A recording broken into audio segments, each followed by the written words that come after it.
Welcome to the Deep Dive. We're the podcast where we take your sources, unpack them, and really try to get to the heart of the matter, helping you become truly well-informed. Absolutely. Today, we're diving into, well, a really profound and often debated chapter, Genesis chapter 6, from the Hebrew Bible. It's definitely one of those chapters that sticks with you. Our main source today is an essay by Skylar Fiction called Giants, Grief, and the Unmaking of Flesh, a Hebrew exegesis of Genesis 6 and the collapse of boundaries. A fascinating title. And it promises a deep look into the original Hebrew, doesn't it? It does. This chapter is such a crucial turning point. You see this profound divine sorrow, this kind of cosmic breakdown, layers of meaning that often get lost in translation. So our mission today is to unpack that original Hebrew text, right? Trace this story arc of corruption, then judgment, but also, importantly, grace. Exactly. We'll be looking closely at key Hebrew words like chamas, which means violence, shachat for corruption. Hashem for grace, and Zadok, the righteous one. Right. Trying to restore some of that theological weight and, honestly, the poetic rhythm of the passage. Prepare for some surprising insights, maybe some aha moments as we explore these themes. Divine boundaries, human failure, and this kind of hidden persistence of grace. It's quite a journey. Okay, let's start at the beginning. Genesis 6.1 seems pretty straightforward. And it came to pass when man began to multiply on the face of the ground, and daughters were born to them. Sounds almost innocent. Almost. But our source points out something really interesting hidden in the Hebrew. The word for began is heshel. Heshel. Okay. And it comes from this root word, talo, which has a double meaning. It means to begin, sure, but it also means to profane or to defile. Wow. So right from the start, there's this shadow. Exactly. The multiplication itself, which was, a divine command back in Eden, now has this kind of corrupted undertone. It's like fertility, when it's disconnected from holiness, starts breeding. Well, the source says excess, pollution, and a spiraling loss of spiritual order. So attention is building already.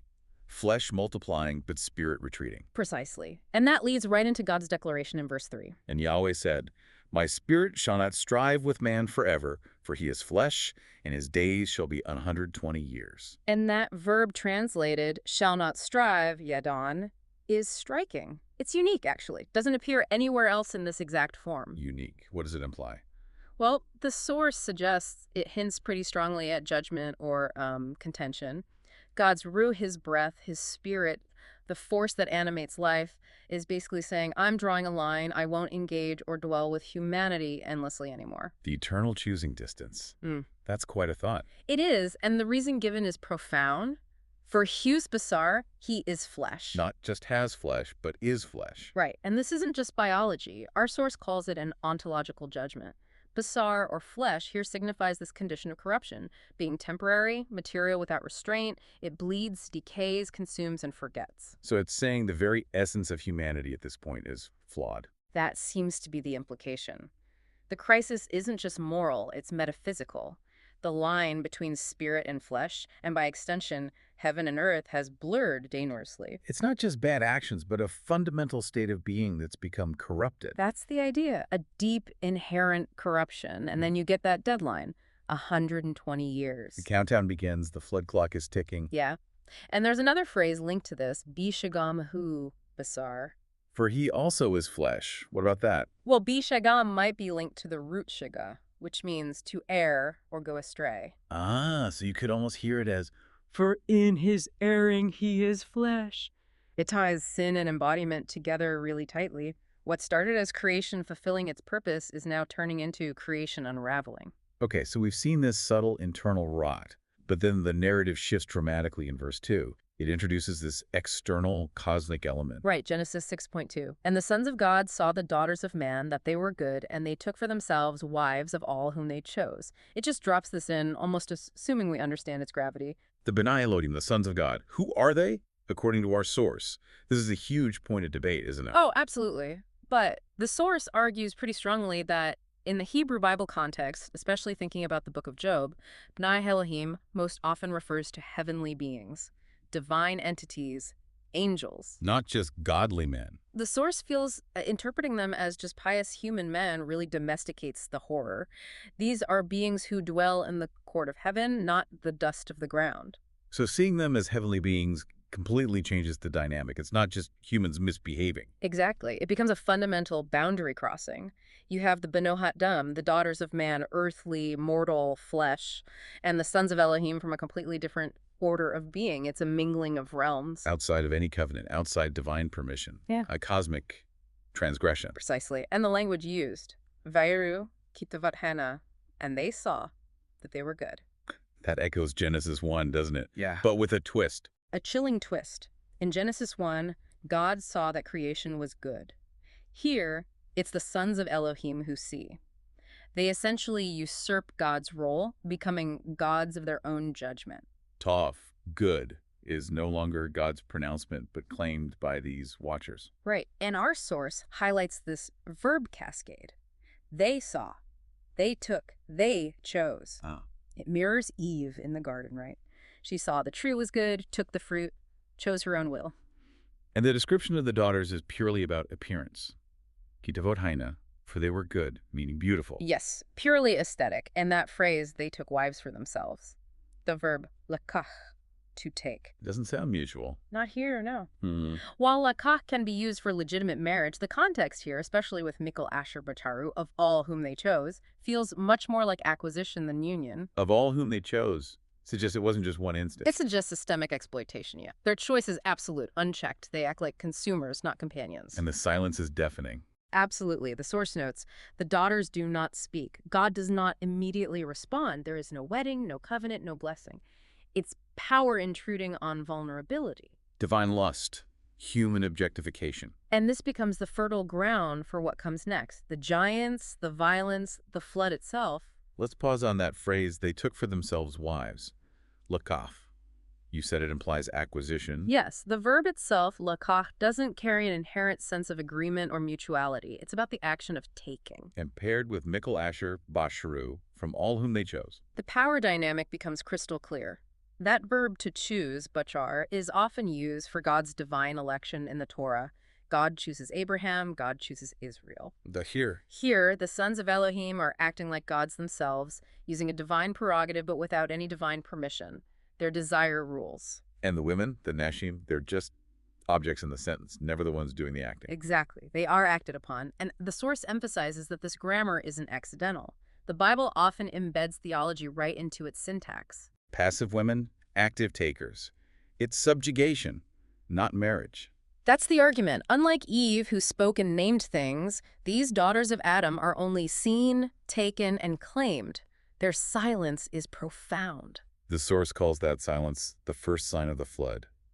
That's powerful. It really is. The violation isn't just interpersonal, it's cosmic. Spiritual beings crossing boundaries not to bless, but to consume. Collapsing the sacred divide, turning image bearers into property. Leading to disorder, this metaphysical infection. The very language of covenant gets twisted into tools of domination. And this pattern ripples outward. Yes, leading to the Nephilim, the Gibborim, and eventually this whole world filled with chamas, violence, theft, injustice. The logic of the strong, taking whatever they choose, rendering the vulnerable voiceless. The daughters disappear from the narrative, their names lost, remembered only perhaps for the giants they bore. That silence isn't acceptance. The source calls it a gathering storm. The moral structure's cracked. Which brings us to verse 4, and maybe the most mysterious part. There were Nephilim in the earth in those days, just stated as fact. Hanphilim hayu baretz. They were in the land. No explanation, no judgment attached right there. Just presence. And maybe that's the unsettling part. The Nephilim? What does the word even mean? It only shows up here and once in the Book of Numbers. Etymologically, it probably comes from the root NFL, which means to fall. So the fallen ones. That seems likely. But fallen from where? Fallen angels? Fallen humans? Or are they the offspring, the fallen progeny? The text leaves it ambiguous. And translations often say giants, but you mentioned that's an interpretation. Right. The Septuagint, the ancient Greek translation, used gigantes, which definitely fueled later myths, but the text also uses another term alongside them, gibborim. Gibborim, that means. Mighty ones, or heroes. Not necessarily about physical size, but about power, impact, reputation. So the Nephilim might be defined more by their disruption than just their height. And the text says they were there in those days and also afterward. Yeah. Bayamim havebam akareken. That temporal stretch, as the source calls it, suggests their legacy, their myth, somehow lingered even after the flood. Are they the direct offspring of the sons of God and daughters of men? It's linked, but the syntax is a bit fuzzy. Are the Nephilim the children? Or do the children become the Gibborim, the mighty ones, while the Nephilim are something else, maybe older, already present? So the text kind of blurs lineage and legend. Exactly. It calls them the mighty ones of ancient times, men of the name. Anshe Hashem, men of the name. What's that signify? Not God's name, surely. Probably not YHWH here.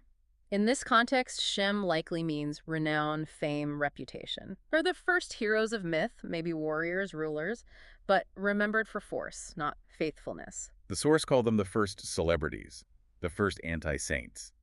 That's quite a phrase. It is. They represent this contradiction, maybe touched by the divine, but mired in earthly corruption. They're what happens when the divine is wielded without wisdom, when power enters without covenant. Monuments to misused glory. Exactly, because in Genesis, names usually have meaning given by God. But these Anshe Hashem, they seem to take renown for themselves. Fame without faith, glory without grounding. Their presence is almost an accusation. Beware greatness without God. Beware fame born from fallen seed. It sets a very dark stage. And from that darkness, the focus shifts squarely back to God's perspective in verse 5. It's devastating. It really is. And YHWH saw that the evil of man was great in the earth, and every inclination of the thoughts of his heart was only evil all day long. The same God who saw creation and called it Toph good Now sees only row evil. That beautiful rhythm from Genesis 1, the sevenfold God saw that it was good, is completely inverted. God sees again, but this time, as our source puts it, the vision wounds. every inclination of the thoughts of his heart. Yetzer, Machshavat, Libo. That sounds incredibly comprehensive. It's linguistically dense. Yetzer means inclination, formation, impulse. It even shares a root with yatzar, the verb used when God formed Adam from dust. Wow. So the very thing God formed. Is now forming thoughts within humanity, but they're twisted, corrupt. And the text piles on the intensifiers. Kol Yetzer, Rak Kol Hayom. Every inclination, only evil, all day long. This isn't just occasional wrongdoing, it's comprehensive. Humanity's inner formation is broken. Evil isn't the exception, it's become the default state. Sin as atmosphere, the source calls it. Yes, it's just pervasive. And that leads into verse 6, which is, well, it's one of the most challenging verses theologically in the whole Torah. And YHWH regretted that he had made the human on the earth, and he grieved to his heart. God regretted. Venakam.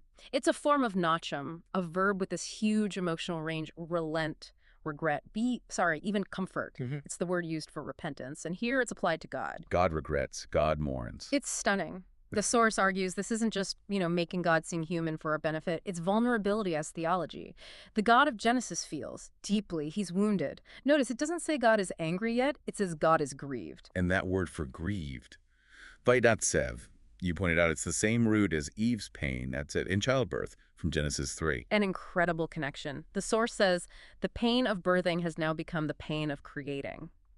The maker suffers because his creation, his image, has turned violent. What he breathed life into now fills the world with blood. It's an intimate sorrow, reaching right into his lev, his heart. It's a lament. Maybe the source suggests this is where we truly understand bearing God's image, not just in reason or dominion, but in the capacity to grieve, to ache when life is twisted. To sorrow when creation turns on itself. God feels before he acts, that deep regret, that heartbreak. The source observes it's like the first thunder of the flood isn't rain, but regret. Thinking of judgment not as pure rage, but as divine heartbreak. That changes everything. It deepens the tragedy immensely, and it's out of that profound grief that the decree comes in verse 7. And YHWH said, I will blot out the human whom I have created from the face of the ground, from man to beast to crawling thing and to the birds of the heavens, for I regret that I made them. It sounds so final, so total. It does, and the source emphasizes this isn't just destruction, it's reversal. That verb, emshe, I will blot out, it's like unwriting something, redacting history. God is undoing creation, decreation. Yes. The flood isn't just punishment, it's the unmaking of the world that was made. And you mentioned it mirrors Genesis 1, but in reverse order. Exactly. Instead of moving up from dust to humanity to the heavens, the judgment descends from Adam, human, down through the animals to the Es of Hashemayim, skybirds.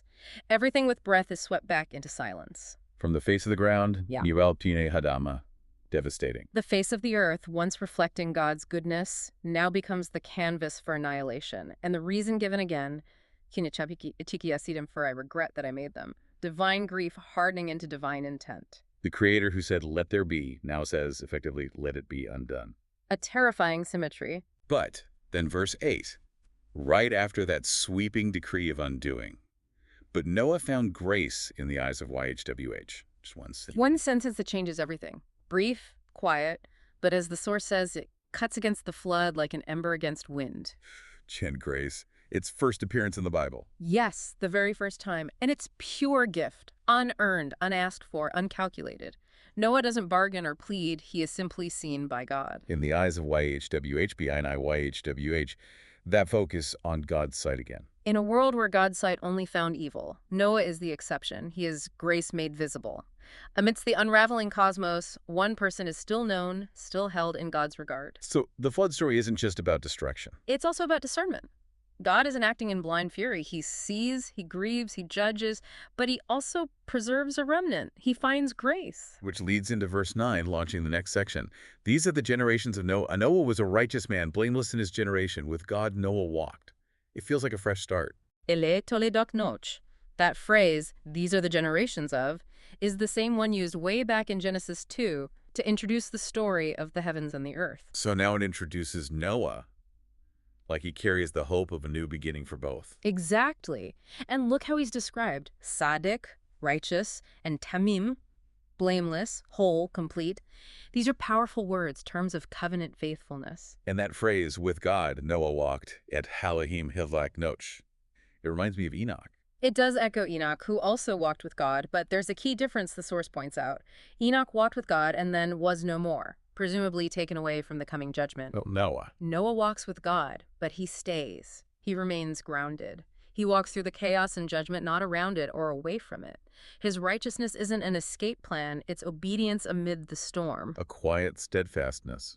And the contrast with the rest of the world couldn't be starker. Verse 11, and the earth was corrupt before God, and the earth was filled with violence. Two crucial words there. First, shachat, corrupt, ruined, decayed. It implies an internal ruin, spoiled beyond repair. Not just surface problems. No, deep decay. And second, chamas, violence.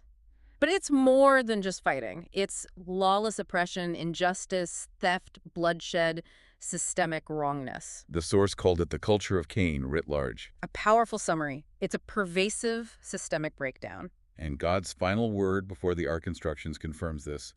Verse 13, the end of all flesh has come before me, for the earth is filled with violence through them, and behold, I will destroy them with the earth. Ketz kol basar, the end of all flesh. But notice again, God doesn't just say he'll destroy them, he says he'll destroy them with the earth. Vineni mashitamet harotz. What's the significance is with the earth? It implies he's not just erasing humanity, he's collapsing the very structure that sustains them. It's like Eden in reverse. The garden isn't just closed off, the garden itself is drowned. A return to watery chaos. But you said it's not nihilism. No, the source frames it as a reset. A drastic, painful one, but a reset nonetheless. The flood happens not just out of anger, but because God is holy. Where life breath has become violence, where spirit is buried under corrupt flesh, sustainable life just isn't possible anymore. But even in that reset, there's Noah. Yes, God plants a seed for renewal in Noah, this second Adam, this man who found Chen, grace. So judgment is declared, the world is deemed corrupt. But God doesn't just walk away, he gives instructions. Verse 14.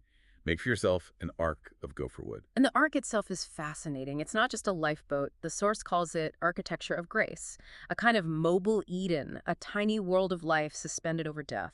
And the word for ark, teva. It's only used twice in the whole Torah. Here, for Noah's massive ark, and for the little basket Moses floated in on the Nile. Both vessels of salvation from water, preserving covenant life. Exactly. Both preserving the breath of covenant mid-judgment. The wood at Gopher is a bit mysterious, right? We don't know exactly what it was. The word is unique to this passage. But what's done with it is key. Kinim ta'asa, make it with rooms, or literally nests. Nests, like a sanctuary. Yes, it suggests a place of nurturing, a womb, not just a fortress. And then vekafarta uta, bekufar, cover it with pitch. Pitch for waterproofing, obviously. Yes, but the word for cover, kafar, is the root of Kippur, as in Yom Kippur, the Day of Atonement. Wow. So the pitch isn't just sealant. It's metaphor, too. Ugh. The ark is sealed by covering, by something akin to atonement. Grace isn't flimsy, it's sealed, protected. And then God gives these incredibly precise measurements. 300 cubits long, 50 wide, 30 high. Why so specific? That precision is really significant. In a world dissolving into chamas, into chaos and violence, God reintroduces form, order, measure. Like a counterpoint to the formlessness. Exactly. And the dimensions, the ratios, they echo language used later for the tabernacle and temple. Sacred spaces require careful architecture. The source calls it the geometry of grace. So God is already planning for recreation, for renewed order, even as he decrees the unmaking. It seems so. The structure itself speaks of hope. And it has a Zohar, a window, or maybe a light source. Yes, the meaning's debated: window, skylight, maybe even a luminous stone. But either way, light is preserved inside the ark. Darkness might cover the earth, but light survives. One door. One way in, one passage between the dying world and the preserved life. And 3 levels. Bottom, second, third. A structure that echoes cosmic order, maybe earth, sky, heaven, or body, soul, spirit, like the temple. Even in crisis, God builds according to divine patterns. And throughout all these detailed instructions, what does Noah do? He listens, he obeys, he builds. He doesn't argue or question, he just acts on the grace he's received. And so the source concludes, the ark begins to rise, like hope upon waters not yet fallen. What an incredible journey through just one chapter, Genesis 6, moving from that subtle corruption, that profaning of multiplication, Through the cosmic boundary crash, the Nephilim, the deep, heartbreaking grief of God. to the decree of unmaking, and yet finding that single point of light, Noah, grace, and the ark, as this architecture of hope. It really is a profound meditation on those divine boundaries, on human failure, but also on the surprising hidden persistence of Chen, of grace. It challenges you, doesn't it, to see judgment less as simple anger and more as, well, divine heartbreak. Absolutely, and to recognize that even when things seem to be completely unraveling, that thread of hope, that possibility of a remnant,